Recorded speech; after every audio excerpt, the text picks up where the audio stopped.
Hey everyone. So this is a bit of a catch and cook, this one. It's summer, so we've just entered the first week of February. So obviously Bonito are around, they're everywhere. They're going nuts. So I thought I'd do a catch and cook on Bonito. And one of the ways I like to do them is a bit of sushi. So stick with us and I'll show you how I turn my Bonito into sushi.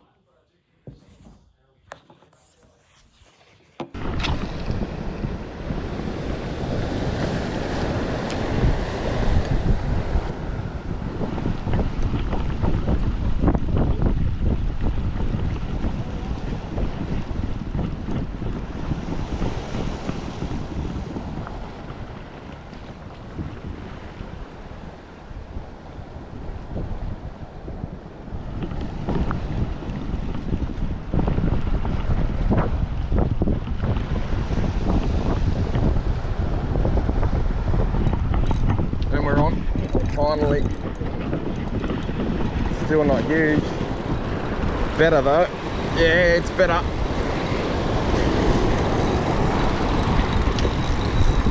think it's about hooked. Oop. Ah. It's better.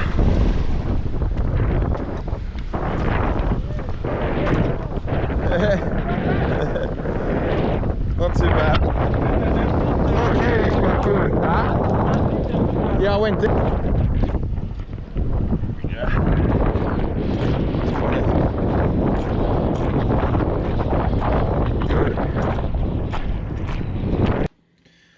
So here we are, we've got our sushi rice. Very important you use sushi rice. I'm gonna put 2 cups of sushi rice in, and for every cup of rice, we have 1.5 cups of water.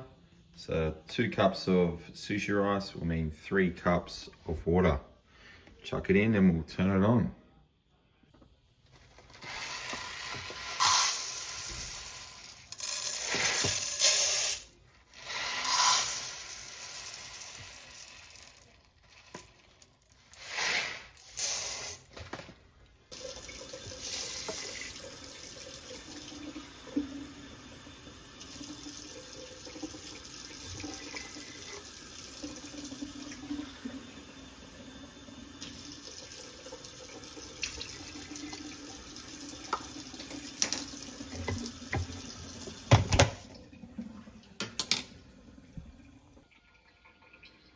I'm going to put it on quick cook.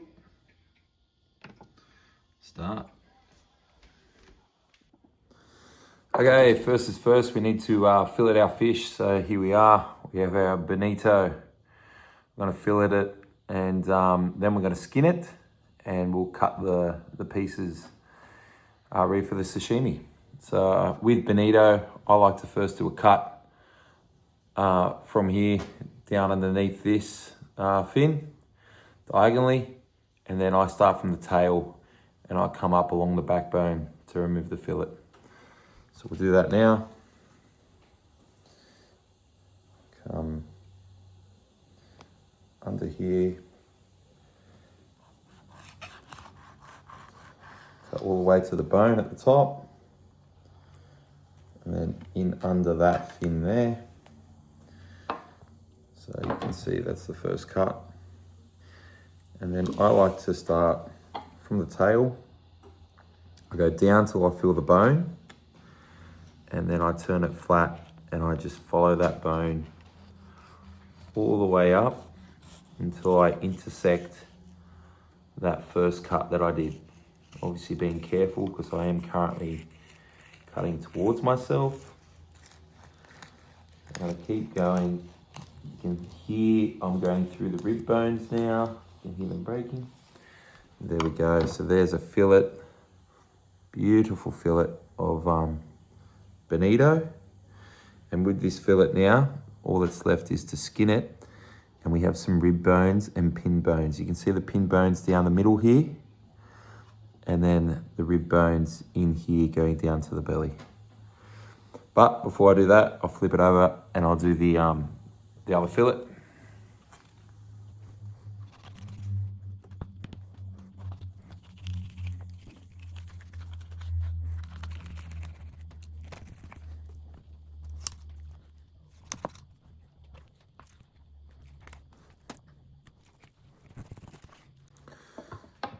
And there we have our second fillet.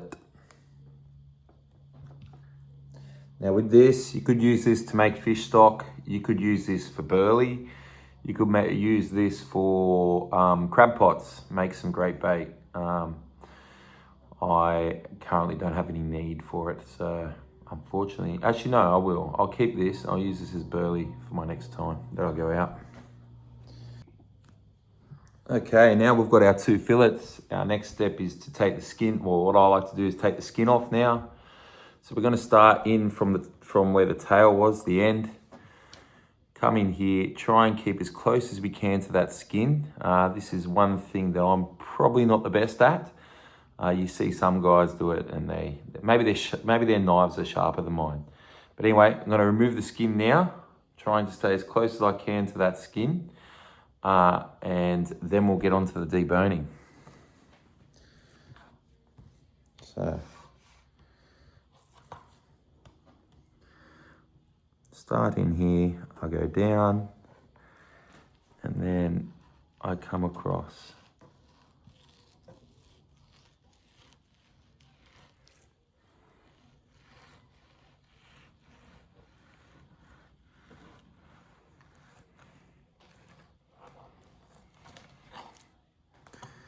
And now we should have yes, there we have. Now we have a fillet with no skin on it. Here's the skin.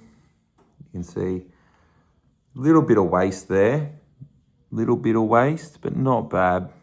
I caught quite a few, so that's fine by me.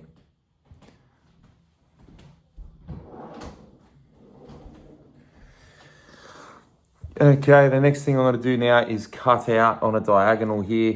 I'm going to come in under these rib bones here, cut diagonally, and remove these rib bones into that where that belly was. So just with my knife on an angle here, trying to minimize waste, of course. Want to respect the fish that we've caught by using as much of it as you can. There we go. I've got the rib bones out now with hardly any waste. Next step we've got is the pin bones. Now you could come through with some tweezers and actually pick these out, but there's also a bit of a bloodline there down where the pin bones are. So what I like to do is simply do two cuts either side of those pin bones. There's one, and then on the other side there's two. I'll just run that through again to make sure we've gone all the way through. We have, and now simply there is our pin bones all removed, and I've hardly wasted anything there. So bones have been removed in the bin, and now we're left with two beautiful pieces of sashimi, which I'll cut to size for my seaweed sheets. So I'm gonna quickly do the other fillet now. I've already shown you how to do it, so no need to show you again. And then I'll be back. So here we go. Here's the pieces of sashimi we've got ready to make the sushi. Next thing I like to do is to pre-prepare everything. So everything I'm going to put on the sushi, cucumber, I like to put pickled cucumber, whole lots of things. I'm going to put them all together. I'm going to have them out here. So that way everything's ready to go. You make a production line and then we get into it. So I'll get all that cut up and prepared, and then we'll be back to it. Okay, so I've got all my things ready pretty much. We have the sushi sheets, got some avocado, some pickled cucumber, fried shallots, obviously the fish, which I'll cut to size. Here I've got a mango chutney. Sounds weird, but I've tried it before with the sushi and it just, yeah, it goes well. It's a winner. Here we've got the Japanese mayonnaise, normal, and then Japanese mayonnaise with a bit of wasabi in it. A bit of a kick, that one. So that's what we've got. The rice is keep warm. It's ready. So I'll show you what we do next with the rice. So now the rice is cooked. We need to grab a bowl, put the rice in there, in the bowl, and then mix through 6 tablespoons of this. I think it was 6. 3 tablespoons of this through for each cup of rice that we did. That will sweeten it up. So that's what we're going to do. So here we go. We've got the rice. We're going to add in our sushi rice seasoning. 2, 3. Let's mix that around. Now, traditionally, they say to do this into a wooden bowl, but I don't have a wooden bowl. Let's move this out of the way so that fog doesn't go up. We put 2 cups in, so I've still got another 3 to mix in.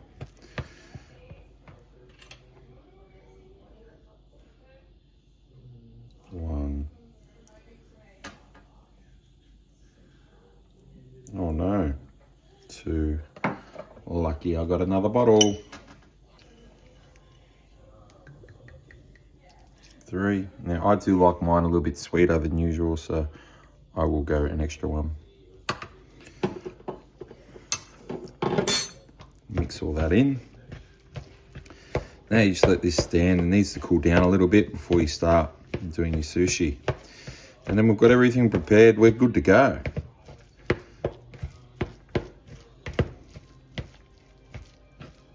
I will taste just to make sure. Yeah, that's perfect. Okay, so now to do sushi, you should have one of these, which is a, I guess they call it a rolling mat. You lay it down, put your sushi sheet on top, spread your rice, add whatever you want, and then you simply roll the sushi up.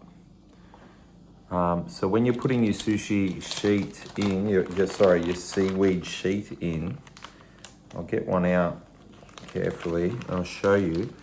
It has a shiny side. If I can get one sheet out without breaking it. Okay. It has a dull side and a shiny side. I don't know if that's coming through on the video, but shiny side goes down to your timber rolling mat. So now it's going to be hard to show you, but I'm going to mix, spread through the rice onto the seaweed sheet. So this is what it'll look like once you've spread your rice on. You want to leave a little bit of the the seaweed sheet not covered, so when it rolls over, it will stick and hold together properly. So as you roll this around, that bit of seaweed then connects to the first bit of seaweed and it stays together. It's going to be hard to kind of video this, but I'll show you how I put it together. So on this one, I've got bonito, avocado, cucumber, fried shallots, and Japanese mayo. So now we roll it together, and then you can either cut in half and have it as half rolls, but I like to cut it up in the mouth-size pieces. So now you get the first one's kind of a big roll, the first one. This one, I put a lot in this one. So once you get that first roll, you want to squeeze down, kind of make that round shape. You really squeeze it together.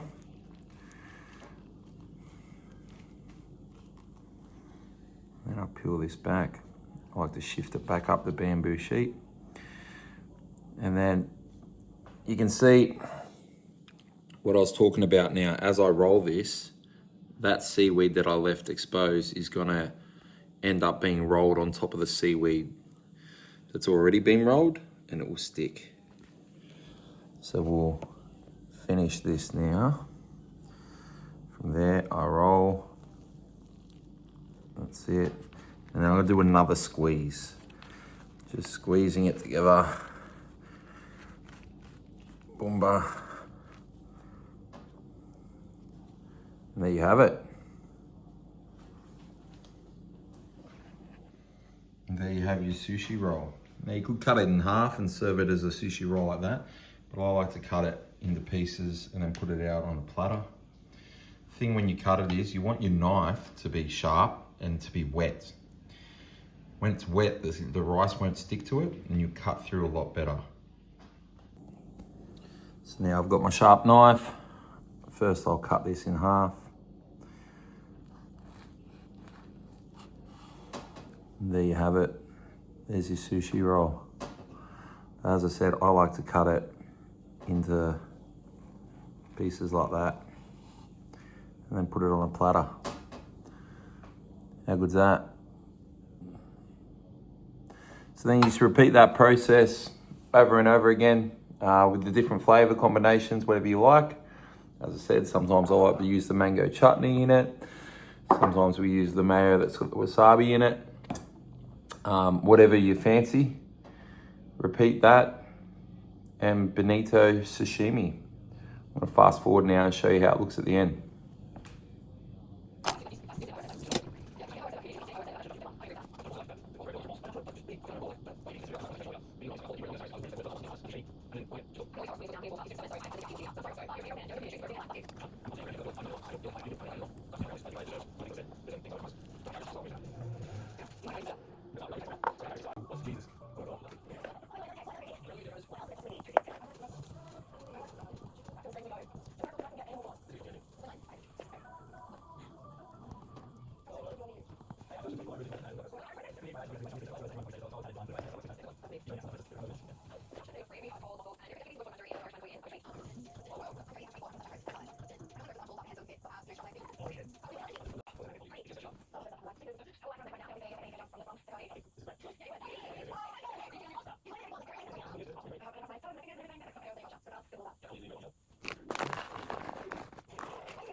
And so this is the final product. Bonito sushi. And personally, I think it tastes amazing. So next time you catch a Bonito, give it a go. Thanks for watching. See you on the next one.